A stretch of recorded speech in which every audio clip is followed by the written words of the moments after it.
Ketua yang saya hormati, segenap seluruh tamu undangan, saya tidak bisa menyebutkan satu persatu. Yang pertama saya mohon maaf, ada kebahagiaan hari ini bagi warga Jabar karena Persib jadi juara. Jadi Persib juara, Jawa Barat istimewa. Sehingga ada euforia yang dilakukan oleh anak-anak, sehingga pada hari ini suaranya masuk ke ruangan ini biasanya hening. Yang kedua, Pak Wakil Dirjen Otonomi Daerah, ini kali pertama saya pidato di Gedung Sate, Pak. Karena sudah hampir 3 bulan saya belum pernah ngantor ke kantor ini. Kantor saya di tempat sampah, kantor saya di pinggir sungai, kantor saya di tepi danau, kantor saya di seluruh wilayah Jawa Barat ini. Yang ngantor di sini banyak menikmati Gedung Sate dengan para pegawainya yang cantik-cantik, banyakan sekda dan wakil gubernur. Dalam pidatonya, Kang Deddy Mulyadi, KDM, menekankan bahwa tujuan utama otonomi daerah adalah kesejahteraan rakyat yang diukur dari jaminan kesehatan, pendidikan, dan ketersediaan lapangan kerja dan daya beli. Kang Deddy Mulyadi juga menyoroti dilema dan kinerja DPRD. Dalam hal ini, KDM mengungkap posisi sulit anggota DPRD yang selalu disalahkan, tingginya tuntutan konstituen, dan mengusulkan peningkatan kinerja dengan mengaitkan honorarium pada kehadiran dan partisipasi aktif dalam rapat di kantor DPRD, bukan perjalanan dinas. Kang Deddy Mulyadi juga menyampaikan kritik keras terhadap ketidakadilan fiskal. Ia menyoroti ketimpangan anggaran yang besar antara pusat, contohnya Jakarta, yang menikmati mayoritas pendapatan pajak dari perusahaan-perusahaan yang beroperasi di daerah, sementara daerah hanya menanggung beban sosial dan lingkungannya. Kang Deddy Mulyadi bahkan secara langsung memerintahkan Sekda untuk membuat surat usulan yang akan dikirimkan kepada Presiden Prabowo untuk menceritakan terkait peningkatan kinerja DPRD dan honorarium. Kesejahteraan publik itu menurut saya ukurannya cuma 3. 1, kesehatannya dijamin. 2, pendidikannya dijamin. 3, perluasan lapangan kerja. Jadi kalau masyarakat sudah kesehatannya jamin, pendidikannya jamin, perumahan pemukimannya dijamin, rakyat ini sudah sejahtera. Apa sih yang membuat rakyat kita menjadi miskin? 1, menurunnya derajat kesehatan berdampak pada semakin meningkatnya angka kemiskinan. Karena ketika orang sakit, maka 2 kemungkinan yang terjadi, dia harus membayar biaya rumah sakit. Kalau tercover oleh BPJS ya alhamdulillah, kalau tidak tercover musibah. Ketika dia sakit, maka keluarganya kehilangan pendapatan. Ketika kehilangan pendapatan, maka keluarganya yang menunggu dalam setiap hari perlu pembiayaan. Maka orang sakit itu akan mengalami 7 tingkatan derajat kemiskinan dalam waktu sekejap. Sehingga kategori pembiayaan bagi masyarakat yang sakit, jangan lagi bicara miskin dan kaya. Kenapa? Kita anggota DPR, kita pejabat, kena sakit, kita akan jatuh miskin. Untuk itu negara harus adil dalam memberikan jaminan layanan kesehatan bagi seluruh warga. Nah, hari ini saya dalam 2 hari ini, bahkan 3 hari ini, menghadapi problem tentang kriminalitas remaja. Kriminalitas remaja itu berdampak pada perkelahian yang direkam di media sosial, sistem pengelolaan kriminalitas tawuran yang dikelola oleh gangster, melahirkan kaderisasi, dan yang menjadi target yang harus berkelahi di bawah umur 18 tahun agar bebas dari jeratan hukum. Sudah berkembang di media sosial secara sistemik, dan perkelahian itu diraih dari pengaruh media sosial yang membentuk karakter pikirannya. Apa sih sebenarnya yang terjadi? Sebenarnya yang terjadi adalah ketika mereka tawuran, masuk rumah sakit, BPJS-nya tidak klaim. Barusan saya beresin 15 juta. Ketika BPJS-nya tidak klaim, orang yang berkelahi, itu orang tuanya nggak mampu. Mau yang menang tidak mampu, yang mau kalah tidak mampu. Berproses peradilan melahirkan kemiskinan, tidak berproses peradilan pulang lagi ke rumah melahirkan kemiskinan baru. Karena orang tuanya tak sanggup lagi menghadapi. Maka negara harus hadir untuk mencari solusi. Satu, solusi terhadap pembiayaan rumah sakit. Dua, solusi recovery terhadap anak-anak yang berkelahi. Itu karena itu anak bangsa. Inilah negara harus punya pikiran out of the box. Tidak bisa hanya berbicara proses hukum kembali ke orang tuanya udah nggak sanggup. Ini Jawa Barat. Nah, untuk itu apa sih yang terjadi para anggota DPR yang saya ini mantan ketua Komisi E DPRD Kabupaten Purwakarta. Saya pernah menjadi pimpinan Komisi 4 DPR RI. Nasib paling tidak enak itu jadi anggota DPRD. Kenapa nasibnya tidak enak? Kritis diomongin, nggak kritis diomongin. Kalau DPRD ngomong terus, diomongin. Kata rakyat, kerjanya ngomong terus. Kita tidak butuh ngomong. Pada tugas DPRD ngomong. Nggak ngomong, diomongin juga. Dapat duit tuh. Nggak ngomong-ngomong, pokirnya udah dibagi, nggak ngomong lagi. Ini problem, Pak. Nah, seluruh problem itu bisa ditempuh dengan apa sih? Dengan keterbukaan. Keterbukaan itu apa? Kita harus mulai berani menceritakan apa adanya tentang diri kita, tentang isi anggaran kita, tentang kebijakan fiskal pusat dan daerah, tentang kebijakan fiskal kabupaten, provinsi terhadap kabupaten kota terhadap desa. Sampaikan secara terbuka dan apa adanya, termasuk apa yang dialami problem anggota DPRD.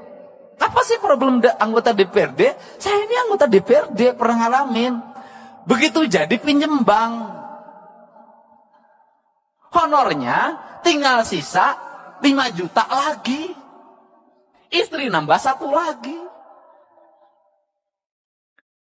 Konstituen tiap hari dibanding pejabat eselon 2 di provinsi, dibanding sekda, yang datang ke rumahnya banyakan anggota DPRD. Gitu loh. Sekda dapat tunjangan 70 juta, nggak ada yang minta. Eselon 2 dapat tunjangan 50 juta, nggak ada yang minta. Anggota DPRD tunjangannya sudah habis dijaminkan ke Bank BJB, tinggal 5 juta, yang mintanya tiap hari. Harus kondangan. Yang meninggal harus dilayat. Tiap hari. Pergi ke kantor, kaca harus dibuka. Kalau kaca ditutup, kelihatan tuh, sombong dia. Itu. Sedangkan fiskal terbatas. Nyari lagi lewat perjalanan dinas sekarang makin kecil. Kalau pergi perjalanan dinas, siapa yang paling banyak yang ngikutin? Yang berangkatnya 1, SPY-nya 10. Sehingga APBD-nya menjadi terserap untuk perjalanan dinas. Padahal nyerapnya anggota DPRD sedikit, kebanyakan sekretariat dewan. Kan saya tahu yang begitu-begitu. Yang dituduh siapa? DPRD lagi. Nah, apa sih yang mesti dilakukan oleh kita? Ya, kita mulai ngomong terbuka pada rakyat. Terbukanya apa? Ini loh proporsi kita. Ini loh biaya politik yang kita lakukan. Kemudian apa sih yang kita harapkan? Saya dari dulu itu menyampaikan, saya ketika jadi bupati berkirim surat pada presiden.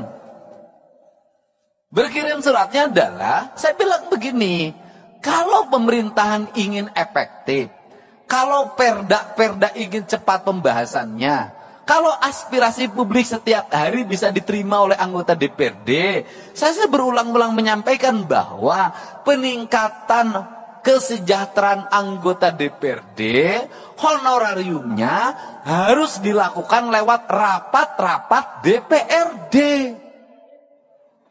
Kalau rapat komisi ada honornya, kalau rapat paripurna ada honornya, kalau rapat gabungan komisi ada honornya, kalau rapat badan anggaran ada honornya, kalau rapat badan musyawarah ada honornya, anggota DPRD nggak akan pergi kemana-mana, pasti ngumpul di kantornya. Seluruh kegiatan OPD, organisasi perangkat daerah, akan cepat. Dan anggota DPRD akan kritis. Kenapa? Dia akan kontrol alokasi anggaran pemerintah, dia akan kontrol pekerjaan, dia akan baca buku anggaran, dia akan baca realisasi anggaran dengan detail. Kenapa? Dengan membaca itu honorariumnya ada. Tapi kalau didapatnya pergi keluar, maka dia akan banyak keluar. Selama jadi anggota DPRD 5 tahun, masuk kantornya terhitung 20 hari. Bahkan ada saya ketika menjadi anggota Komisi 4, nggak pernah sekalipun orang itu masuk, tapi honor terima. Dan kemudian bikin aturan juga dong. Yang rajin yang mendapat honorarium, yang nggak masuk nggak dapat. Bener, ini akan terjadi kinerja. Tapi kalau model pendekatannya keuangannya begini, sampai kapanpun kinerja tidak akan pernah optimal. Dan kita harus bicara ada apa adanya dan terbuka. Kenapa?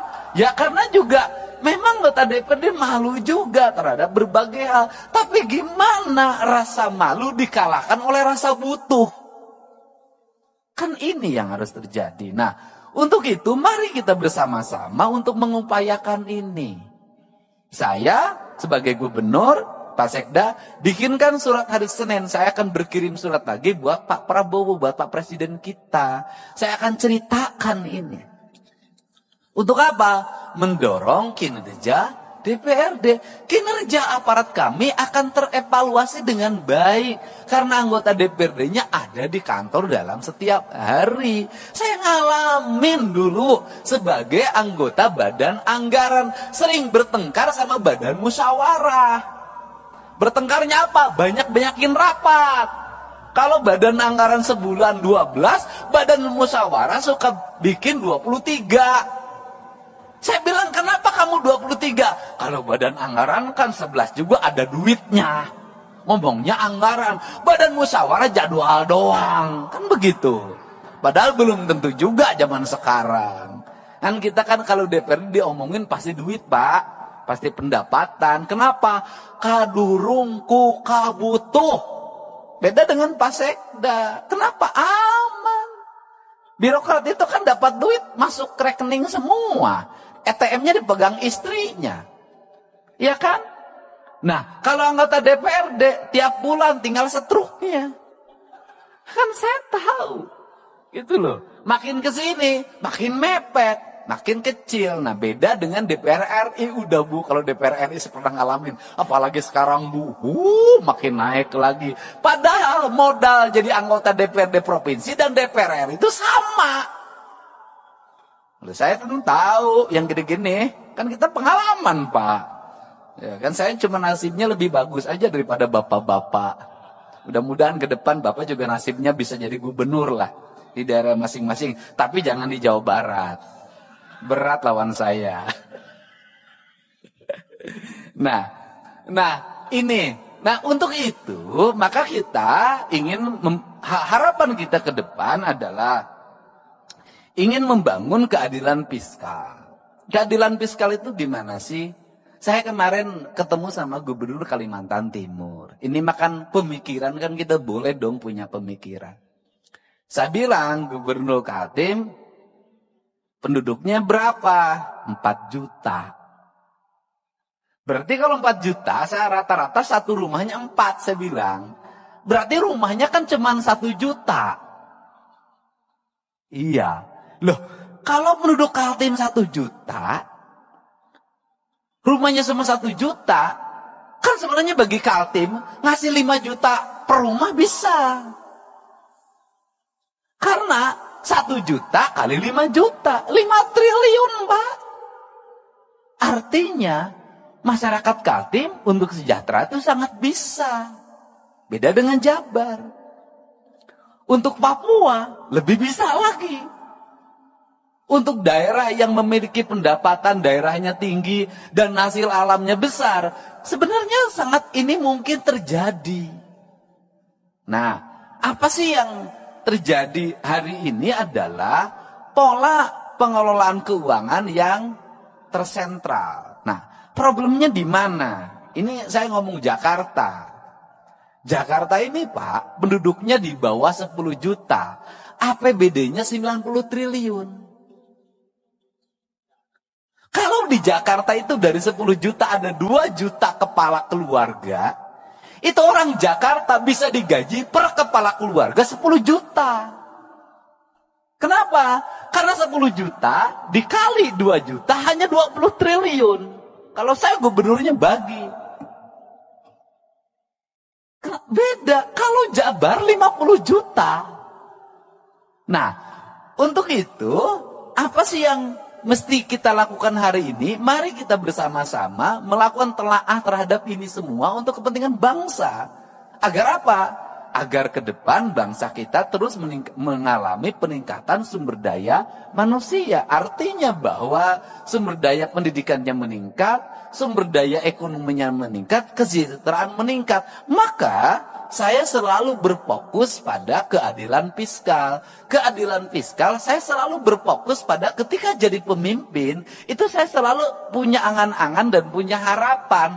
Bagaimana punya angan harapan itu adalah pembangunan harus diselesaikan dalam waktu cepat. Setelah itu berarah pada investasi.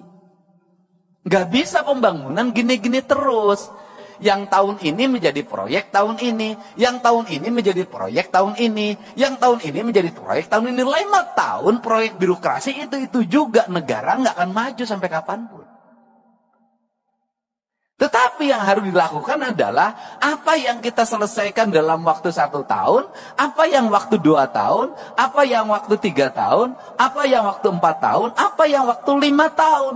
Ini semuanya tidak boleh berulang. Pekerjaan kemarin harus tidak boleh dikerjakan hari ini lagi. Kenapa? Pembangunannya ke depan. Tujuannya untuk apa? Agar fiskal ini, fiskal yang tahun kemarin itu tidak digunakan untuk tahun ini. Dan negara sudah mulai berpikir untuk membangun kemandirian. Saya itu sudah punya rumusan, mudah-mudahan ini bisa dilakukan di Jawa Barat adalah, misalnya begini, desa itu berapa sih penduduknya di desa itu? Di desa itu ada potensi apa? Anggaran pembangunan desa itu harus segera dibikin skala prioritas, ditambah plus kabupaten, ditambah subsidi dari pemerintah provinsi, ditambah pusat, fokusnya di desa. Kalau di desa itu ada 7 RW, dibagi saja sebenarnya. RW ini bagian desa, RW ini bagian kabupaten, RW ini bagian provinsi, RW ini bagian pusat. Jadi membangun desa paripurna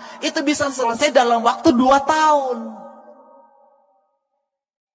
Tahun ketiganya itu anggaran sudah mulai diarahkan, bukan untuk itu lagi, untuk kesejahteraan publiknya, jaminan kesehatannya, jaminan pendidikannya, jaminan hari tuanya. Tahun berikutnya harus lagi mengarah pada investasi, di mana uang itu tidak digunakan lagi untuk pembangunan infrastruktur lagi, karena udah selesai. Digunakan untuk investasi. Investasinya dikelola oleh perbankan daerah, di mana uangnya berputar, dipinjamkan pada lingkungan daerahnya, dan untungnya diperoleh lagi. Ini kan model operasi zaman dulu sebenarnya, cuma dikelola secara modern. Nah, kemudian uang itu berputar, maka dalam jangka panjang daerah tersebut akan memiliki kecukupan fiskal. Kemudian pembangunannya selesai. Terjadi pada negara mana? Pada Tiongkok. Tiongkok itu pembangunannya dilakukan secara terstruktur, terencana, dilakukan oleh negara dengan waktu cepat, kemudian negara memiliki kecukupan fiskal, kemudian Tiongkok berkembang investasinya, setelah berkembang investasinya, kebutuhan pembangunan di daerahnya dianggap sudah cukup, kemudian mereka punya fiskal yang cukup, mereka harus bergeser ke tempat lain untuk menggeser sumber daya manusianya, sumber daya ekonominya, diputarkan di negara lain, rakyatnya ikut kerja. Tetapi setelah proyeknya berjalan, mereka balik lagi dapat duit lagi 2-3 keuntungan. Dia pakai bahan baku dia punya dia pakai sumber daya punya dia, dan punya fiskal punya dia. Rakyatnya kerja, barangnya dijual, setelah itu dia dapat keuntungan lagi, balik lagi ke negaranya. Kita mulai berpikir desa-desa dan kabupaten ke situ. Dan ini harus kembali bahan diskusi. Kenapa? Karena kita punya tugas. Kita ini hari ini adalah pahlawan untuk anak cucu kita ke depan. Tinggal pertanyaannya adalah, apakah anak cucu kita ke depan akan akan menganggap kita pahlawan atau pengkhianat. 45 dianggap pahlawan. Mungkin 66 masih dianggap pahlawan. 71 mungkin dianggap pahlawan. Pertanyaannya lah, kalau mimpi tentang keadilan tidak segera terwujud di tengah-tengah masyarakat, maka dimungkinkan 30 tahun ke depan Agustusan nggak bikin lagi doa buat kita. Kenapa? Mereka tidak punya catatan reputasi kita dalam membangun keadilan di negeri ini. Nah, inilah kerangka pikir dan kerangka pijak yang harus dibangun oleh kita secara bersama-sama, tanpa kita membicarakan berasal dari partai mana. Karena kita sama-sama berkomitmen membangun negara ini dengan baik, membangun keadilan sosial secara paripurna. Dan keadilan sosial hanya bisa diwujudkan dengan pendekatan fiskal. Nah, yang terakhir, Jakarta ini duitnya banyak. Benar. Tapi Jakarta duitnya banyak, itu duit dari daerah-daerah. Karena perusahaan di Kalimantan Timur, perusahaan di Sumatera Barat, perusahaan merembet di Kalimantan Selatan, perusahaan di berbagai, termasuk di perusahaan di Jabar, itu kantor pusatnya di Jakarta. Bayar PPh-nya, itu NPWP-nya Jakarta. Sehingga dapat bagi hasilnya Jakarta lebih gede, Pak. Sebenarnya yang kebagian baunya kami, Pak. Yang kebagian demonstrasinya kami, Pak. Tapi yang menikmati dana bagi hasilnya Bapak, Pak. Untuk itu, kesini kan sekarang sebagian, Pak. Ya, itu loh. Itu yang di Jawa Barat, yang di tempat lain juga sama. Ini yang harus kita bicarakan bersama, Pak. Kenapa? Kita ini daerah-daerah memiliki tanggung jawab beban yang luar biasa. Orang Kalimantan punya uang di keruk. Ya kan? Kemudian orang Jawa Barat punya uang bagaimana? Ada debu, ada asap, ada limbah, ada jumlah manusia yang banyak dari mana-mana ke sini. Ada konflik ketenaga kerjaan, ada demonstrasi ketenaga kerjaan, ada problem sosial di mana orang yang di sekitarnya asalnya punya sawah hilang sawahnya, asalnya punya kebun hilang kebunnya, kehilangan mata pencahariannya, tergeser dia oleh persaingan orang, mereka menjadi kelompok miskin baru. Nah, kemudian infrastrukturnya buruk, sanitasi lingkungannya buruk, pendidikannya sekolah-sekolahnya buruk. Ini yang menjadi PR kita untuk diperbaiki. Nah, kemudian Jakarta dapat duit gampang banget, Pak. Hotel berbintang. Tidak usah nagih kayak pajak galian C, Pak. Dikejar-kejar, dibohongin sebagian. Gitu loh, Pak. Kemudian ada debunya, ada ancaman longsornya. Jakarta mah kagak, Pak. Gedung perkantoran 27 lantai, 31 lantai. Ber-AC, orang bayarnya sambil tersenyum, Pak, tidak sambil marah.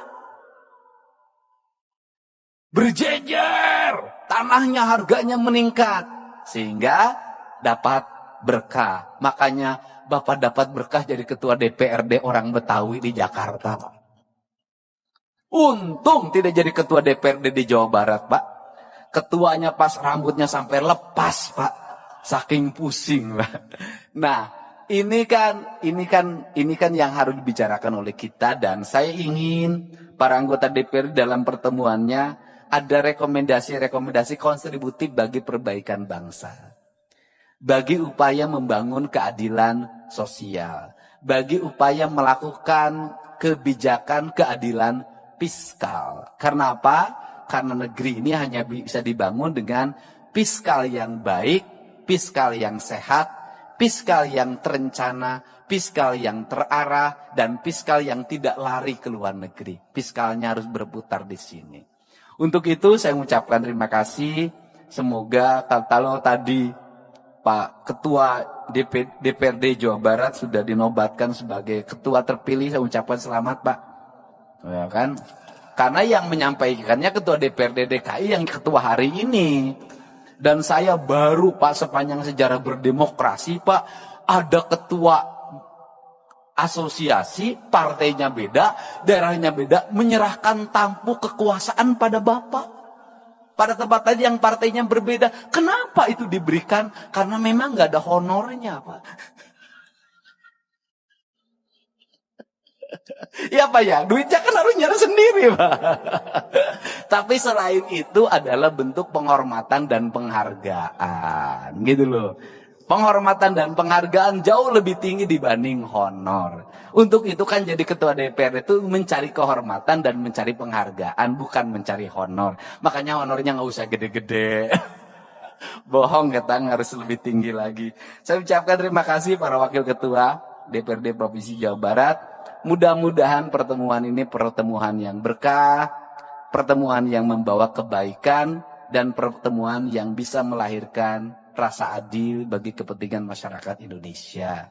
Dan kita berharap dengan kepemimpinan Pak Prabowo Subianto, kita akan bisa terus meningkatkan kinerja pembangunan, mendorong pertumbuhan, menyiapkan investasi, menjaga investasi dengan baik, menumbuhkan tenaga kerja, menjaga kesehatan rakyat, meningkatkan kualitas pendidikan, kualitas lingkungan hidup, dan layanan birokrasi yang berdaya guna, berhasil guna, memiliki aspek output, outcome, dan benefit yang pada akhirnya tercipta keadilan bagi seluruh rakyat Indonesia dalam bingkai negara kesatuan Republik Indonesia.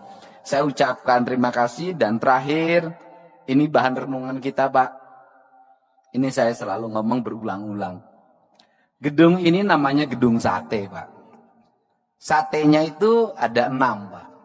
Kata sekda saya 6 itu melambangkan bahwa dulu POC itu membangun dengan 6 juta golden. Dan saya itu sampai hari ini tetap merasa malu Pak, sebagai birokrat, sebagai politisi. Makanya saya punya ambisi untuk mewujudkan itu. Kenapa? Belanda Pak membangun infrastruktur di mana-mana dengan 1, pelabuhan, 2, lapangan terbang Pak, markas pertahanan angkatan udara, gedung-gedung di mana-mana, kemudian jaringan irigasi, jaringan kereta api, jaringan listrik, telekomunikasi. Mereka cuma ngandelin jualan teh di Jawa Barat, jualan kina, jualan karet, jualan teh, jualan kina, jualan karet, bisa bikin gedung sate. Bisa bikin gedung Pakuan, gedung Bank Indonesia, stasiun kereta api, kusen, pangkalan udara, pelabuhan, jaringan laut, jaringan darat. Kita ini sudah segala dijual, sudah bikin apa? Nah ini kenapa saya sangat ketat sama fiskal, itu. Kita ini sudah segala dijual, kita ini sudah bikin apa? Ini renungan kemerdekaan kita. Belanda yang katanya penjajah hanya ngelola kebun teh, kebun karet kalau di Jawa Barat, sama kebun kina. Bisa bikin bangunan di Jawa Barat seperti ini. Kita sudah bikin berapa pangkalan udara? Kita sudah bikin berapa pelabuhan? Berapa stasiun kereta api? Berapa rel kereta api baru? Yang ada pun rel kereta apinya sekarang hilang dengan papan-papan dan besi-besinya. Nah, mudah-mudahan ini bahan evaluasi kita. Kita sudah, kata orang Sunda, kita sudah tunggul di larung, catang di rumpak. Sudah segala diangkat, pasir diangkat, batu diangkat, laut udah segala rupa. Kok kita nggak kaya-kaya? Kenapa sih? Berarti ada perencanaan belanja yang salah, ada belanja yang salah. Untuk itu, mari kita perbaiki cara belanja kita dan cara mengelola keuangan kita. Dengan prinsip 2, kata orang Sunda, saeutik kudu mahi, loba kudu nyesa. Apa artinya? Sedikit harus cukup, kemudian banyak harus tersisa. Dan di Jawa Barat itu lengkap. Di Jawa Barat itu ada daerah yang paling makmur namanya Cimahi. Mahi itu artinya cukup. Ada daerah yang paling susah namanya Cisaat. Saat itu artinya kering.